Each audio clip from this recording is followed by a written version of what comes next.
Olá, acadêmicos e acadêmicas, tudo bem?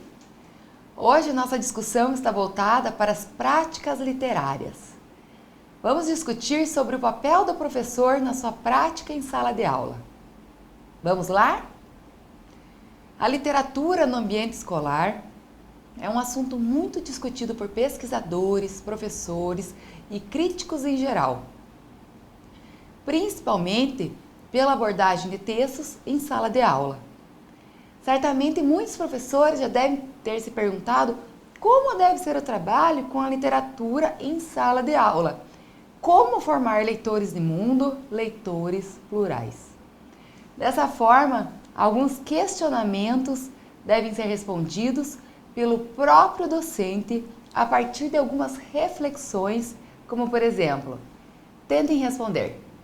Para você, o que é literatura? Você considera importante o trabalho com a literatura em sala de aula? Como a leitura literária deveria ser abordada em sala de aula? Você é um indivíduo que gosta de ler? Responderam? Pensem com calma sobre cada resposta. Diante dessa análise, podemos afirmar que toda a questão teórica levantada é fundamental para um trabalho eficiente em sala de aula. Ela acarreta visíveis diferenças na vida da escola, consequentemente do desempenho de professores e alunos. Pessoal, é muito importante que o professor goste de ler e realmente leia. O ponto de partida é sempre um professor leitor com um conhecimento amplo do acervo da literatura infantil disponível, que através do seu testemunho de amor pelo livro, possa ajudar seu aluno a também estabelecer laços afetivos com a leitura. Interessante, não? Não se esqueçam, trabalhar com literatura infanto-juvenil em sala de aula é criar condições para que se formem leitores de arte, leitores de mundo, leitores plurais. Agora eu vou ler alguns versos de Mário Quintana. Ritmo, Mário Quintana. Na porta, a varredeira varre o cisco, varre o cisco, varre o cisco. Na pia, a menininha escova os dentes, escova os dentes, escova os dentes. Cabe à escola dar acesso às obras e ensinar os chamados comportamentos leitores, entrar na aventura com os personagens, comentar sobre o enredo, buscar textos semelhantes, conhecer mais sobre o autor, trocar indicações literárias. Depois de ouvir uma história, o aluno quer prolongar o prazer e a reação dele é pedir para ler o livro. Momento de o professor promover esse encontro é através da narração que podemos fazer nascer no ouvinte o desejo de ouvir, ler e descobrir outras histórias. Por exemplo, o que podemos fazer após a leitura do poema Ritmo? Ler o texto em voz alta, imprimindo aos versos ritmo adequado, propor a leitura em coro pelos alunos. Os alunos podem representar por gestos as ações escritas no poema. Conversar, trocar ideias e impressões sobre o texto, discutir a adequação ou não do título dado, identificar o recurso utilizado pelo autor para produzir o ritmo pretendido. Certo, pessoal?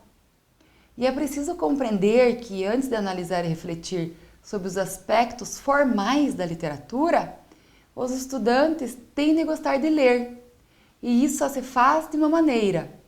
Qual seria essa maneira?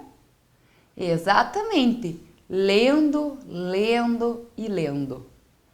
Porém, ninguém nasce sabendo, tudo pelo prazer que a literatura proporciona de nos levar a outros lugares e épocas.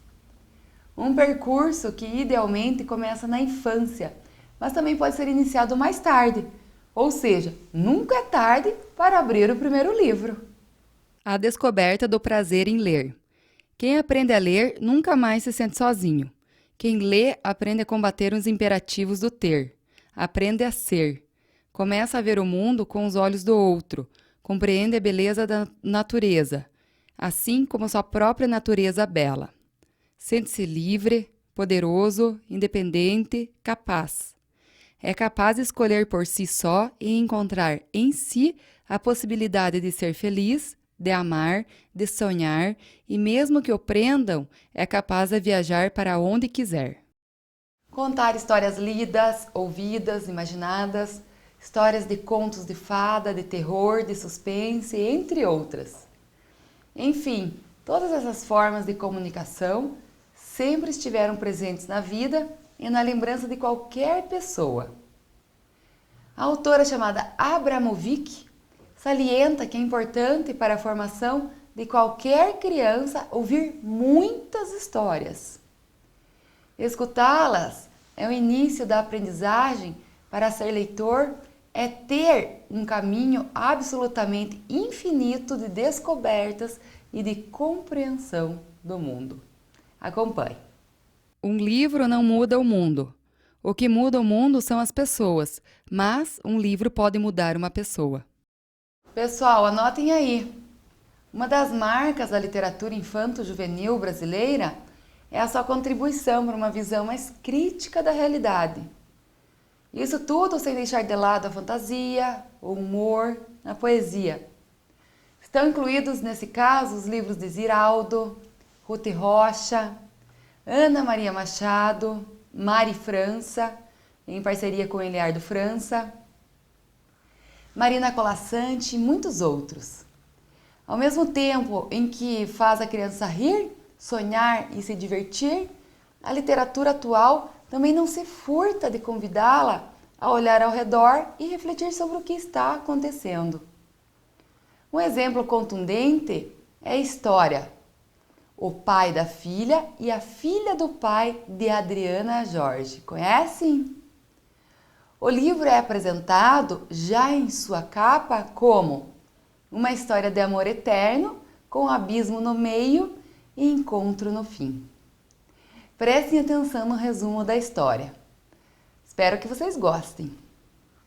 Era uma vez um pai e uma filha separados por um abismo. Não conseguiam saltar um para o lado do outro.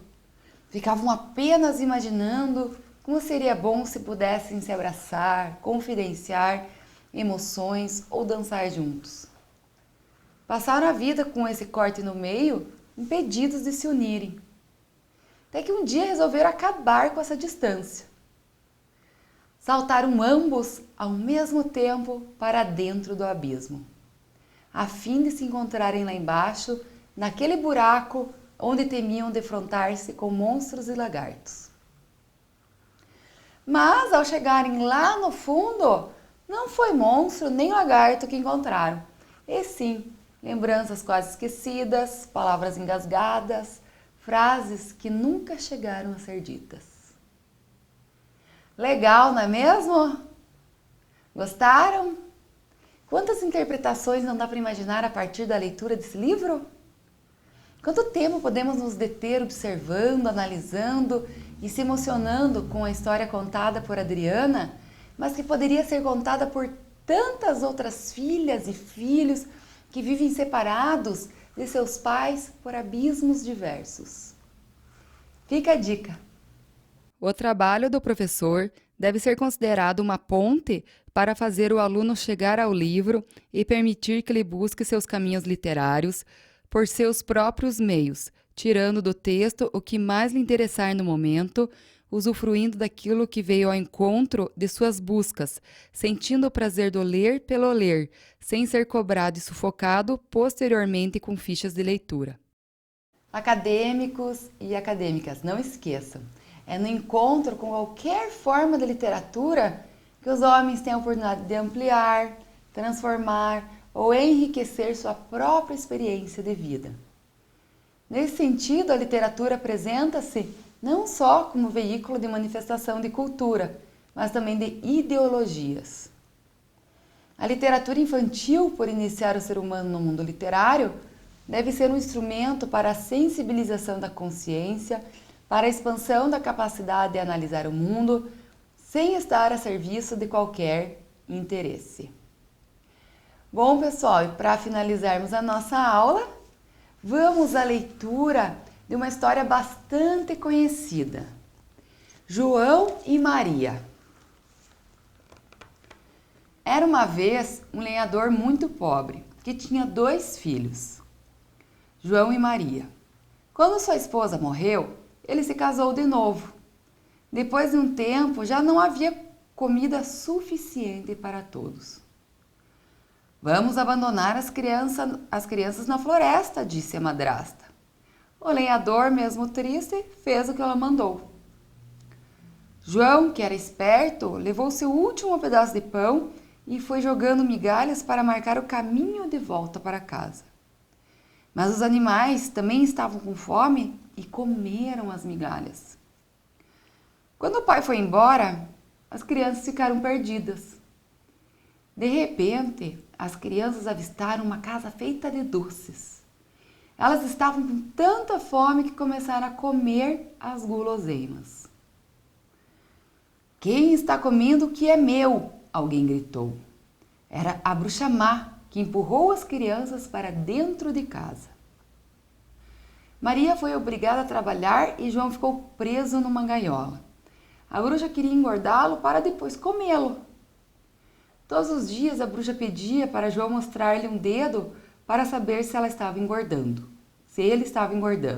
Mas o esperto João mostrava um osso de galinha. Certo dia, a bruxa não quis mais esperar e mandou Maria ligar o forno. Mas a menina era esperta também e empurrou a bruxa para dentro do forno. Então Maria encontrou a chave e ajudou João a escapar. As crianças pegaram o tesouro da bruxa e conseguiram achar o caminho de volta para casa. O pai e a madrasta ficaram muito felizes com a volta das crianças e nunca mais passaram fome e viveram felizes para sempre. E nossa aula chegou ao fim. Beijos, tchau!